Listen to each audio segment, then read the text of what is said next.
మీరు డబ్బులు పంచి మరి వైఎస్ఆర్ కాంగ్రెస్ పార్టీకి అభ్యర్థికి ఓటేయమని చెప్పడమే కదా ఇక్కడ తప్పు. ఆ విషయం ఒకటే కదా వాళ్ళు అక్కడ చూపించినారు.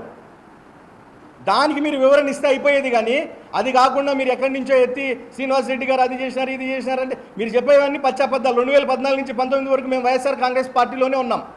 ఆనాడు తెలుగుదేశం పార్టీ అధికారంలో ఉంది, మేమందరం ప్రతిపక్షంలో ఉన్నాం. ఆనాడు నడిచిన హవా మీదే కదా.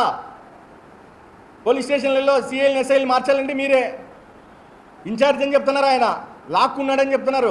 ఎవరు కూడా ఇన్ఛార్జిని లాక్కోలేరు, పార్టీలో చేర్చుకోలేరు. అధిష్టానం ఏదైనా సరే ఒక నిర్ణయం తీసుకొని అధిష్టానం గ్రీన్ సిగ్నల్ ఇస్తే తప్ప ఇన్ఛార్జీలు ఎవరంతా వాళ్ళు ఇన్ఛార్జీలు అనుకుంటే అయిపోరు కదా. ఆ రోజు ఉన్న పరిస్థితుల్లో మీరు అన్ని కూడా బ్రహ్మాండంగా మీరు అధికారులన్నీ అనుభవించినారు. దాని తర్వాత మీరు టికెట్ ఆశించినారు. దాని తర్వాత మీకు టికెట్ రాలేదు.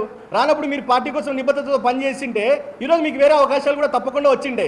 మిమ్మల్ని కాదనడానికి లేదు కదా. మీరు నిజంగా సీనియర్, మీరు పార్టీలో కష్టపడిన తర్వాత మీరు చేయాల్సిందేంది? మీకు ఆ అవకాశం చేజారిపోయింది. మరొక అవకాశం కోసం వేసి చూసి ఉండొచ్చు, చూడలేకపోయినారు.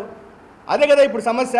ఆ ఒక్కటి ఏదైతే మీరు తెలుగుదేశం పార్టీలో ఉంటూ వైఎస్ఆర్ కాంగ్రెస్ పార్టీకి ఓటేయమని చెప్పినారో అది నేను కాదు, అది నేను చెప్పలేదని మీరు ఇక్కడ కూర్చొని వివరణ ఇచ్చింటే చాలా హుందాగా ఉండేది. మీరు ఆ విషయాన్ని పూర్తిగా పక్కన పెట్టి ఎక్కడి నుంచో 1987 నుంచి వచ్చినారు. ఇవన్నీ కూడా ప్రజలు ఎవరు నమ్మరు. పూర్తి స్థాయిలో సంపూర్ణమైన విశ్వాసంతో కడప నగర ప్రజలందరూ కూడా శ్రీనివాస్ రెడ్డి గారి మీద అలాగే ఎమ్మెల్యే మాధవరెడ్డి గారి మీద సంపూర్ణమైన విశ్వాసంతో ఉన్నారు. తప్పకుండా రాబోయే రోజుల్లో మీరు మీ నిజాయితీని, మీ చిత్తశుద్ధిని మీరు నిరూపించుకుంటే బాగుంటుందని చెప్పి తెలియజేసుకుంటున్నాను.